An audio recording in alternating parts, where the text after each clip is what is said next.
कल्पना करा, आपण एका मोकळ्या हायवेवर अगदी वेगाने गाडी चालवतोय आणि अचानक डॅशबोर्डवर एखादा लाल रंगाचा वॉर्निंग लाईट ब्लिंक व्हायला लागतो. अशावेळी आपण काय करतो? साहजिकच आपण गाडीचा वेग कमी करतो किंवा ती बाजूला घेतो. अगदी बरोबर. आपण लगेच जवळच्या मेकॅनिकला शोधतो. कारण म्हणजे आपल्याला नीट माहिती असतं की त्या छोट्याशा लाल लाईटकडे जर दुर्लक्ष केलं ना, तर गाडीचे इंजिन मध्येच कुठेतरी कायमचं बंद पडू शकतं. खरंय. पण आश्चर्य म्हणजे जेव्हा हाच नियम आपल्या स्वतःच्या शरीराबाबत येतो, तेव्हा मात्र आपण अगदी विरुद्ध वागतो. आपलं शरीर आपल्याला आतून वारंवार काहीतरी बिघडल्याचे वॉर्निंग लाईट्स दाखवत असतं. नक्कीच, सतत दाखवत असतं. पण आपण काय करतो? आपण गाडीतल्या रेडिओचा आवाज फुल करून तो इंजिनचा आवाज दाबण्याचा प्रयत्न करतो. अगदी तसंच आपण शरीराच्या या लक्षणांकडे डोळेझाक करतो.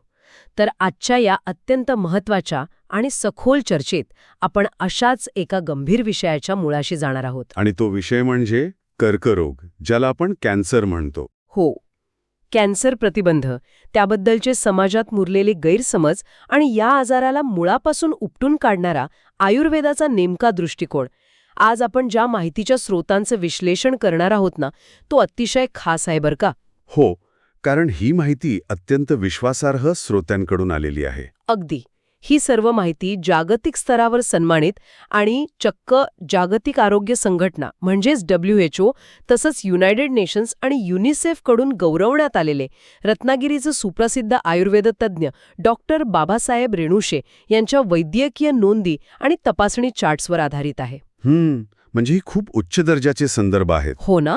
आणि वैद्यकीय भाषेची गुंतागुंत पूर्णपणे बाजूला ठेवून कॅन्सरचे पूर्वसंकेत कसे ओळखावेत आणि रासायनिक औषधांऐवजी नैसर्गिक आयुर्वेद प्रणाली प्रत्यक्ष शरीरात कशी काम करते हे अगदी सोप्या भाषेत उलगडणे हेच आपल्या आजचं मिशन आहे. खरं तर आजच्या या माहितीच्या अतिरेकात, ज्याला आपण इन्फॉर्मेशन ओव्हरलोड म्हणतो, त्यात हे मिशन खूप आवश्यक आहे. कारण इंटरनेटवर आरोग्याविषयी इतकी परस्परविरोधी माहिती उपलब्ध आहे की नेमके काय महत्त्वाचे आहे आणि ते का महत्त्वाचे आहे याचा पूर्ण गोंधळ उडतो. हो, ते तर आहेच. कुणी काहीही सांगत असतं. अगदी. पण डॉक्टर रेणुशी यांच्या नोंदी आपल्याला एक अत्यंत स्पष्ट आणि शास्त्रीय दृष्टिकोन देतात. बघा, कर्करोग हा आजार एका रात्रीत अचानक उद्भवत नाही. तो शरीरात अत्यंत संथ गतीने म्हणजे अनेक वर्ष वाढत असतो. अच्छा, म्हणजे तो सायलेंटली वाढतो. होय. त्यामुळे आपल्या रोजच्या सवयी, आपला आहार आणि शरीरात पेशींच्या पातळीवर काय घडत आहे याकडे लक्ष देणं हाच प्रतिबंधाचा सर्वात मोठा आणि प्रभावी मार्ग आहे. आणि या रोजच्या सवयींबद्दल बोलताना मला एका मोठ्या गैरसमजाकडे लक्ष वेधायचंय. अनेक लोक म्हणजे आपल्यापैकी अनेक जण अत्यंत आत्मविश्वासाने म्हणतात की अरे मी कुठे रोज व्यसन करतोय, वीकेंडला किंवा कधीतरी थोडीशी दारू प्यायल्याने काय होतं. हा खूप मोठा गैरसमज आहे. हो ना. जर हा आजार इतक्या संथ गतीने वाढत असेल तर ही कधीतरी थोडीशी दारू पिण्याची सवय खरोखरच शरीराला कसा धोका पोहोचवते यावर डॉक्टर रेणुशे यांच्या वैद्यकीय नोंदी आणि अद्ययावत शास्त्रीय संशोधन एकदम स्पष्ट आहे. बघा, दारूचे कोणतेही प्रमाण सुरक्षित नाही. वैद्यकीय परिभाषेत याला नो सेफ लिमिट असे म्हणतात. नो सेफ लिमिट म्हणजे अगदी थोडीशी घेतली तरी? अगदी थोडीशी घेतली तरीही कधीतरी किंवा थोडीशी दारू प्यायल्याने धोका शून्य होत नाही. यामागचं विज्ञान समजून घेण्यासाठी आपल्याला शरीराच्या आत अगदी पेशींच्या म्हणजे सेल्युलर पातळीवर जावं लागेल. अच्छा, तिथे नक्की काय होतं? जेव्हा शरीरात दारू जाते तेव्हा आपलं लिव्हर म्हणजेच यकृत ती पचवण्याचा आटोकाट प्रयत्न करते आणि या पचनाच्या प्रक्रियेत अल्कोहोलचे रूपांतर ॲसिटाल्डिहाइड नावाच्या अत्यंत विषारी रसायनात होते. ॲसिटाल्डिहाइड म्हणजे हे असं झालं का की गाडीच्या इंजिनमध्ये इंधन जळल्यावर जो विषारी धूर किंवा एक्झॉस्ट बाहेर पडतो तसाच हा शरीरात तयार होणारा विषारी धूर आहे का? तंतोतंत तसंच. अगदी अचूक उदाहरण दिलंय. आणि हा जो विषारी धूर किंवा ॲसिटाल्डिहाइड आहे ना, तो थेट आपल्या मानवी पेशींमधील डीएनएला जाऊन धडकतो. बापरे, थेट डीएनएवर हल्ला? हो. डीएनए म्हणजे काय तर आपल्या पेशींचा ब्ल्यूप्रिंट किंवा असा कोड जो पेशींना कसं वागायचं हे सांगतो. हे रसायन त्या ब्ल्यूप्रिंटमध्ये कायमचे बदल घडवून आणते आणि एकदा का डीएनए डॅमेज झाला की पेशींचे नियंत्रण सुटते. आणि मग त्या अनियंत्रितपणे स्वतःची वाढ करू लागतात? अगदी बरोबर. हीच ती अत्यंत सूक्ष्म प्रक्रिया आहे जिथून ट्यूमर आणि पुढे कर्करोगाची सुरुवात होते. हे ऐकायला खरंच खूप भयानक आहे. हे अगदी एखाद्या कम्प्युटर व्हायरससारखं वाटतंय मला. कसं काय? म्हणजे बघा, जसा एखादा व्हायरस सिस्टममध्ये शिरतो आणि कोणतीही पूर्वसूचना न देता म्हणजे सायलेंटली आतल्या आत महत्वाच्या फाईल्स करप्ट करायला लागतो ना, बरोबर. तसंच हे ॲसिटाल्डिहाइड रसायन सायलेंटली आपला DNA करप्ट करत असतं. हो, आणि याची आकडेवारी पाहिली तर परिस्थितीचं गांभीर्य अधिक लक्षात येतं. संशोधनानुसार असं सिद्ध झालंय की जर दररोज फक्त 1 पेग दारू घेतली जात असेल तरीही तोंडाच्या कर्करोगाचा धोका थेट 50% वाढतो. फक्त एका पेगने 50%. होय, त्यामुळे मी थोडीच घेतो हा बचाव वैज्ञानिकदृष्ट्या अजिबात टिकत नाही.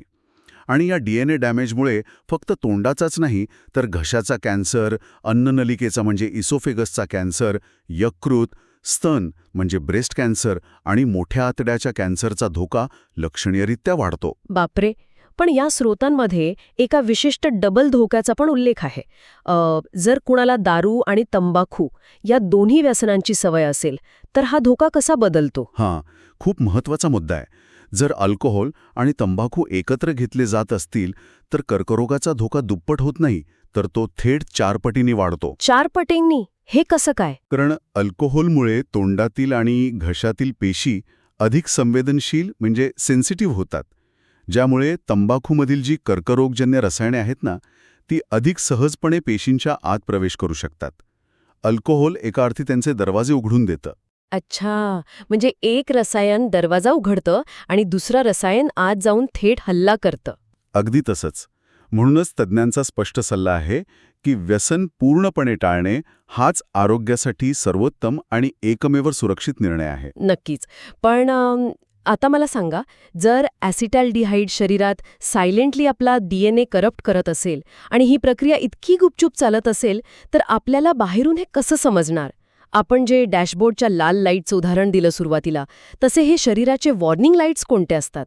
डॉक्टर रेणुशे यांनी सांगितलेले ते 9 धोक्याचे इशारे कोणते आहेत? बघा, कर्करोग सायलेंट असला तरी शरीर त्याच्याविरुद्ध लढताना काही इशारे नक्की देतं. डॉक्टर रेणुशे यांनी सांगितलेला पहिला मोठा इशारा आहे कोणत्याही प्रयत्नाविना अचानक वजन कमी होणे. विनाकारण म्हणजे कुणी डाएट वगैरे करत नसताना? हो, अनेकदा लोक डाएट करत नसतात, व्यायाम वाढवलेला नसतो आणि तरीही काही आठवड्यांत वजन अत्यंत वेगाने घटायला लागतं. असं का होतं? यामागचं कारण असं आहे की कॅन्सरच्या पेशी अत्यंत आक्रमक असतात. त्या एका परजीवीसारख्या म्हणजे पॅरासाइटसारख्या वागतात. त्या आपल्या शरीराची ऊर्जा आणि पोषक तत्वे मोठ्या प्रमाणावर खेचून घेतात, ज्यामुळे निरोगी पेशी उपाशी राहतात आणि शरीराचे वजन वेगाने कमी होते. म्हणजे ते आपल्याच अन्नावर डल्ला मारतात थोडक्यात. आणि दुसरा इशारा आहे पुरेशी झोप घेऊनही सतत थकवा जाणवणे. हां, इथे मला थोडं थांबून एक प्रॅक्टिकल शंका विचारायची आहे. आजकालच्या या धावपळीच्या आणि ताणतणावाच्या जीवनात सतत थकवा येणं हे तर खूप कॉमन आहे ना. रोज संध्याकाळी काम करून आल्यावर कुणालाही थकवा येतो. मग या सामान्य थकव्याला कॅन्सरचं लक्षण असल्यासारखे गंभीरपणे कधी घ्यायचं? तुमचा प्रश्न अगदी रास्त आहे. पण सामान्य थकवा आणि हा आजारपणाचा थकवा यात एक खूप मोठा फरक आहे. कोणता फरक? सामान्य थकवा हा रात्रीची पुरेशी झोप झाल्यावर किंवा 1-2 दिवस विश्रांती घेतल्यावर पूर्णपणे निघून जातो. पण जेव्हा शरीरात कर्करोगाची प्रक्रिया सुरू असते तेव्हा आपली रोगप्रतिकारक शक्ती त्या ट्यूमरशी आतल्या आत एक मोठं युद्ध लढत असते. अच्छा. आणि या सततच्या युद्धामुळे शरीराची ऊर्जा पूर्णपणे संपुष्टात येते. त्यामुळे तुम्ही कितीही आराम केला, कितीही चांगला आहार घेतला, तरीही सकाळी उठल्यावर अंगात त्राण असतो. दैनंदिन साधी कामे करणेही अशक्य वाटू लागते. असा न जाणारा थकवा हा एक मोठा रेड फ्लॅग आहे. समजलं. हा फरक खरंच खूप महत्वाचा आहे. तिसरं लक्षण काय आहे मग? तिसरं लक्षण आहे स्तन, मान, काखेत म्हणजे बगल किंवा शरीरावर कुठेही अचानक गाठ किंवा सूज येणे. या गाठी अनेकदा वेदनारहित असतात. म्हणजे जर गाठ दुखत नसेल तरीही ती धोकादायक असू शकते. नक्कीच. दुखत नाही म्हणून दुर्लक्ष करणं ही सर्वात मोठी चूक आहे. कारण त्या गाठी पेशींच्या अनियंत्रित वाढीचा थेट पुरावा असू शकतात. आणि चौथा इशारा? चौथे लक्षण आहे 2-3 आठवड्यांपेक्षा जास्त काळ टिकणारा खोकला. किंवा आवाजात अचानक झालेला बदल. हो, कारण जेव्हा फुफ्फुसांमध्ये किंवा श्वासनलिकेजवळ ट्यूमर वाढू लागतो तेव्हा तो तिथल्या मज्जातंतूंवर दबाव टाकतो ज्यामुळे असा कोरडा आणि न जाणारा खोकला येतो. आणि 5वे लक्षण आहे लघवी किंवा शौचाच्या सवयींमध्ये अचानक बदल होणे. यात रक्तांश असणे किंवा सातत्याने बद्धकोष्ठता म्हणजे कॉन्स्टिपेशन राहणे समाविष्ट आहे. बापरे, हे सगळे तर आतले बदल झाले, पण त्वचेवर किंवा बाहेरून दिसणारे काही बदल असतात का? नक्कीच. 6वं लक्षण तेच आहे, दीर्घकाळ बरी न होणारी जखम. मगाशी आपण थकव्याबद्दल बोललो ना, तसंच इथेही शरीराची सगळी ऊर्जा कॅन्सरशी लढण्यात खर्च होत असल्याने साध्या जखमा भरून येण्याची शरीराची नैसर्गिक क्षमता कमी होते. अच्छा, म्हणजे साधी जखम पण आठवडे महिने भरून येत नाही? हो. आणि 7वे लक्षण त्वचेशी संबंधित आहे. त्वचेवरील तीळ किंवा डागांच्या रंगात, आकारात अचानक बदल होणे किंवा तिथे सतत खाज सुटणे. 8वे लक्षण आहे गिळताना सतत त्रास होणे, जे अन्ननलिकेच्या आजाराचे लक्षण असू शकते. आणि 9वे अत्यंत महत्त्वाचे लक्षण महिलांमध्ये मासिक पाळी व्यतिरिक्त अनियमित रक्तस्राव होणे किंवा खोकताना लघवीत रक्त येणे. बघा, इथे एक गोष्ट स्पष्ट करणं गरजेचं आहे की यातलं एखादं लक्षण दिसले म्हणजे तो कॅन्सरच आहे असं नाही. घाबरून जाण्याची किंवा पॅनिक होण्याची अजिबात गरज नाही. अगदी बरोबर. पण आपण अनेकदा पाहतो की लक्षणे दिसतात, आतून वाटत असतं की काहीतरी गडबड आहे, पण आपण डॉक्टरकडे जात नाही, कारण मनात एक भीती असते की टेस्ट केली आणि काही गंभीर आजार निघाला तर? हे म्हणजे मी मगाशी म्हणाले तसं गाडीच्या इंजिनमधून विचित्र आवाज येतोय आणि तो आवाज ऐकू येऊ नये म्हणून आपण रेडिओचा आवाज फुल वाढवतो. आहाहा, अगदी अचूक उदाहरण. लोक नेमकं हेच करतात. हो ना, पण जर आपण ही भीती बाजूला ठेवली आणि लक्षणे दिसण्यापूर्वीच हा आजार पकडण्यासाठी पावलं उचलली, तर त्यासाठी तपासण्यांचा म्हणजे स्क्रीनिंगचा नेमका दृष्टिकोन काय असावा, म्हणजे डेली रुटीन काय असायला हवं? बघा, लवकर निदान म्हणजे यशस्वी उपचार हेच कर्करोगाविरुद्धचं सर्वात मोठं शस्त्र आहे. डॉक्टर रेणुसे यांच्या मार्गदर्शनानुसार वयाच्या 40नंतर स्त्री आणि पुरुष दोघांनीही दर 2 वर्षांनी काही विशिष्ट चाचण्या करणे अनिवार्य आहे. लक्षणे दिसण्याची वाट अजिबात पाहू नये. अच्छा, म्हणजे 40नंतर दर 2 वर्षांनी कोणत्या चाचण्या असतात या? पुरुषांसाठी या चाचण्यांमध्ये CBC म्हणजे रक्तातील पेशींची स्थिती, LFT म्हणजे यकृताचे कार्य, KFT म्हणजे किडनीचे कार्य, थायरॉइड आणि लिपिड प्रोफाईल यांचा समावेश होतो. पण या बेसिक चाचण्यांसोबतच कॅन्सर मार्कर्स तपासणे अत्यंत आवश्यक आहे. हे कॅन्सर मार्कर्स म्हणजे नक्की काय? त्यांच्या नावावरून असं वाटते की ते काहीतरी खूप क्लिष्ट वैद्यकीय तंत्रज्ञान आहे? अजिबात नाही. आपण याला एका अत्यंत सोप्या उदाहरणाने समजूया. समजा एखाद्या घरात चोर शिरलाय. आपण त्या चोराला प्रत्यक्ष पाहिलं नसेल, पण त्याचे पायाचे ठसे किंवा त्याने इकडे तिकडे टाकलेल्या वस्तू आपल्याला दिसतात ना? हो, नक्कीच दिसतात. कॅन्सर मार्कर्स हे ट्यूमरने रक्तात सोडलेले असेच केमिकल ठसे किंवा प्रोटीन्स असतात. ट्यूमर शरीरात खूप लहान असताना जेव्हा तो एक्स-रे किंवा सोनोग्राफीमध्ये दिसतही नाही, तेव्हा तो रक्तात ही विशिष्ट रसायनं सोडायला लागतो. अरेच्छा, म्हणजे आजार दिसायच्या आधीच हे ठसे रक्तात सापडू शकतात. अगदी बरोबर.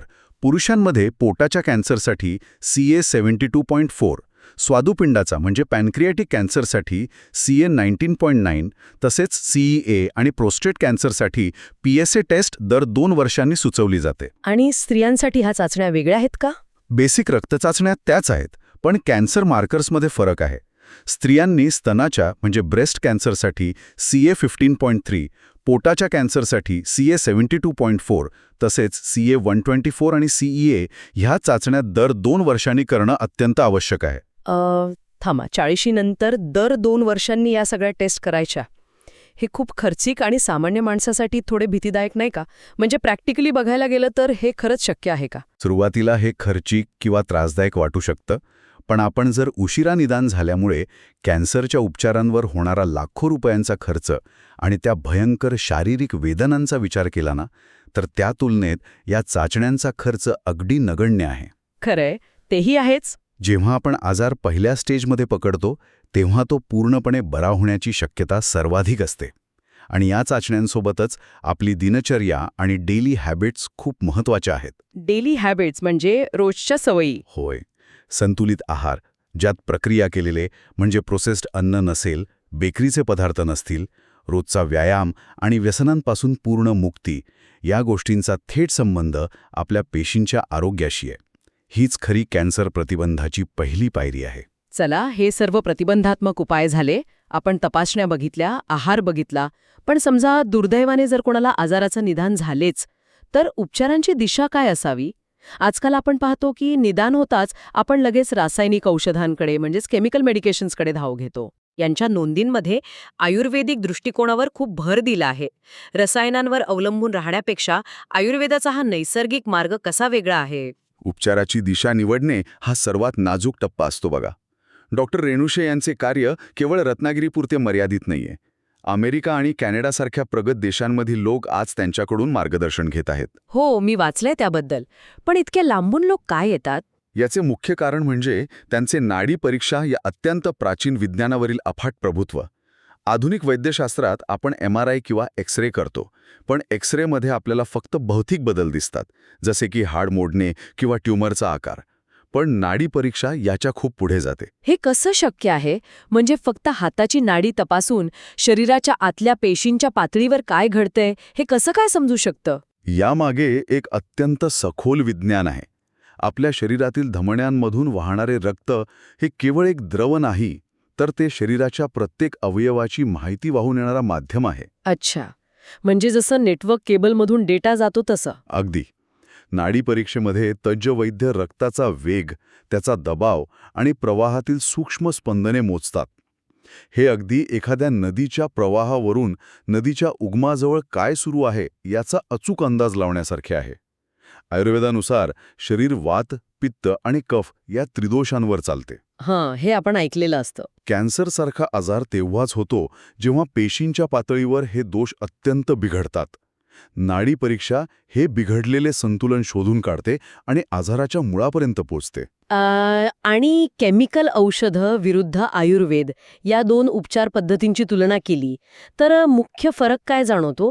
कारण अनेकदा लोकांना वाटतं की केमिकल औषधं लगेच म्हणजे फास्ट रिझल्ट देतात. रासायनिक औषधे अनेकदा आजाराची लक्षणे दाबून टाकण्याचे काम करतात. आपण मगाशी डॅशबोर्डवरील लाल लाईटचं उदाहरण दिले ना? हो. केमिकल औषधे घेणे हे बऱ्याचदा त्या लाल लाईटवर काळ्या रंगाची टेप लावण्यासारखे आहे. बापरे, म्हणजे प्रॉब्लेम तसाच राहतो. होय, लाईट दिसणे बंद होते, आपल्याला तात्पुरते बरे वाटते, पण इंजिनमधला बिघाड तसाच असतो. शिवाय या उच्च क्षमतेच्या रसायनांमुळे शरीरातील निरोगी पेशींचे प्रचंड नुकसान होते, ज्यातून नवीन गंभीर आजार किंवा साईड इफेक्ट्स निर्माण होतात. म्हणजे एका आजारासाठी औषध घ्या आणि दुसऱ्या आजारांना निमंत्रण द्या. अगदी तसंच. या उलट आयुर्वेदिक उपचार हे थेट गाडीचे हूड उघडून इंजिन दुरुस्त करण्यासारखे आहेत. हां. ते शरीराचे नैसर्गिक रोग प्रतिकारक शक्ती इतकी वाढवतात की शरीर स्वतः त्या ट्यूमरशी लढायला सक्षम होते आणि आजाराचे समूळ उच्चाटन होते. अच्छा, म्हणजे आयुर्वेदात आपण शरीराला आतून इतकं मजबूत करतो की ते आजाराला बाहेर फेकून देतं. नक्कीच. पण या उपचारांमध्ये नुसती औषधं नसतात बरोबर. आयुर्वेदात पथ्य आणि आहाराला खूप महत्त्व दिले जाते. हे नियम पाळणे इतके गरजेचे का आहे? आणि केमिकल औषधांकडून आयुर्वेदाकडे वळताना प्रॅक्टिकल स्टेप्स काय असतात? खूप चांगला प्रश्न आहे हा. आयुर्वेदिक उपचारांचा आत्माच पथ्य किंवा आहारविषयक नियमांमध्ये आहे. जेव्हा आपण आजाराशी लढत असतो तेव्हा आपण खातो ते अन्न हे केवळ पोट भरण्यासाठी नसते, तर ते औषधांना पूरक इंधन म्हणून काम करते. म्हणजे औषधांची ताकद वाढवणं. हो. जर आपण औषधे घेत असू आणि सोबतच जंक फूड, शिळे अन्न किंवा अयोग्य आहार घेत असू, तर शरीराची ऊर्जा ते अन्न पचवण्यात वाया जाते आणि उपचारांचा प्रभाव कमी होतो. आजारपणात कोणता आहार असावा, काय टाळावे, यावर डॉक्टर रेणुशे यांच्या प्रज्ञा क्लिनिकमध्ये अत्यंत सखोल मार्गदर्शन दिले जाते. आणि हे प्रज्ञा क्लिनिक रत्नागिरीला आहे ना? हो, रत्नागिरीतील कोकण नगर येथे. तिथे सकाळी 10 ते 1 या वेळेत प्रत्यक्ष भेटीतून रुग्ण हे सानुकूलित डाएट प्लॅन समजावून घेऊ शकतात. ज्यांना केमिकल औषधांकडून आयुर्वेदाकडे वळायचे आहे त्यांनी लगेच आपली आधीची औषधे बंद न करता तज्ज्ञांच्या सल्ल्याने टप्प्याटप्प्याने हा बदल करणे अपेक्षित असते, ज्यामुळे उपचारांचा दीर्घकालीन आणि शाश्वत फायदा होतो. खरंच, आपण आज अत्यंत गुंतागुंतीच्या विषयाची खूप सोप्या पद्धतीने फोड केली आहे. आजच्या या सखोल चर्चेत आपण अनेक पैलू पाहिले. दारूचा गैरसमज, लक्षणं, टेस्ट आणि आयुर्वेद. तर या संपूर्ण माहितीचा एक स्पष्ट सारांश आपण कसा मांडाल? संपूर्ण चर्चेचे 4 मुख्य खांब आहेत बघा. पहिले म्हणजे कधीतरी थोडीशी दारू हा अत्यंत घातक गैरसमज आहे. अल्कोहोलचे ॲसेटाल्डिहाइडमध्ये होणारे रूपांतर हे DNA डॅमेजला आणि पर्यायाने कॅन्सरला निमंत्रण देते. दुसरं, शरीराने दिलेले 9 इशारे, जसे की अचानक वजन कमी होणे, न जाणारा थकवा, न भरणारी जखम, हे वेळीच ओळखणे. तिसरे म्हणजे वयाच्या 40 नंतर केवळ लक्षणांची वाट न पाहता दर 2 वर्षांनी योग्य ब्लड टेस्ट्स आणि कॅन्सर मार्कर्स तपासणे. आणि चौथे, आजारपणात तात्पुरते उपाय करणाऱ्या आणि साईड इफेक्ट्स देणाऱ्या केमिकल औषधांऐवजी नाडी परीक्षेवर आधारित शरीराला आतून मजबूत करणाऱ्या आणि आजाराला मुळापासून नष्ट करणाऱ्या आयुर्वेदिक उपचारांची आणि योग्य पथ्याची कास धरणे. हे खरंच डोळे उघडणारे आहे. आजच्या या चर्चेतून एक गोष्ट अगदी स्पष्ट होते की आपलं आरोग्य ही आपलीच सर्वात मोठी जबाबदारी आहे आणि त्यासाठी योग्य आणि शास्त्रीय माहिती असणं हे त्या दिशेने टाकलेलं पहिलं पाऊल आहे. आज आपण डॅशबोर्डच्या वॉर्निंग लाईटचं आणि त्याच्यावर लावलेल्या टेपचं जे उदाहरण पाहिलं ना, ते कायम लक्षात ठेवण्यासारखं आहे. नक्कीच. जाता जाता श्रोत्यांसाठी एक विचार करायला लावणारा प्रश्न इथे सोडून द्यायचा आहे. विचार करा, आपले शरीर आपल्याशी सतत संवाद साधत असते. कधी ते एखाद्या न जाणाऱ्या थकव्याच्या रूपात असते, तर कधी एखाद्या छोट्याशा न बऱ्या होणाऱ्या जखमेच्या रूपात. हे शरीर आपल्याला आतून काहीतरी सांगण्याचा आटोकाट प्रयत्न करत असतो. प्रश्न हा आहे की आपण शरीराची ही कुजबूज वेळेत ऐकतोय आणि मुळापासून उपाय शोधतोय, की शरीर वेदनेने मोठ्याने ओरडेपर्यंत आपण फक्त वाट पाहत आहोत. वेळेत सावध व्हा, सुरक्षित राहा. आजच्या या सखोल चर्चेत सहभागी झाल्याबद्दल धन्यवाद.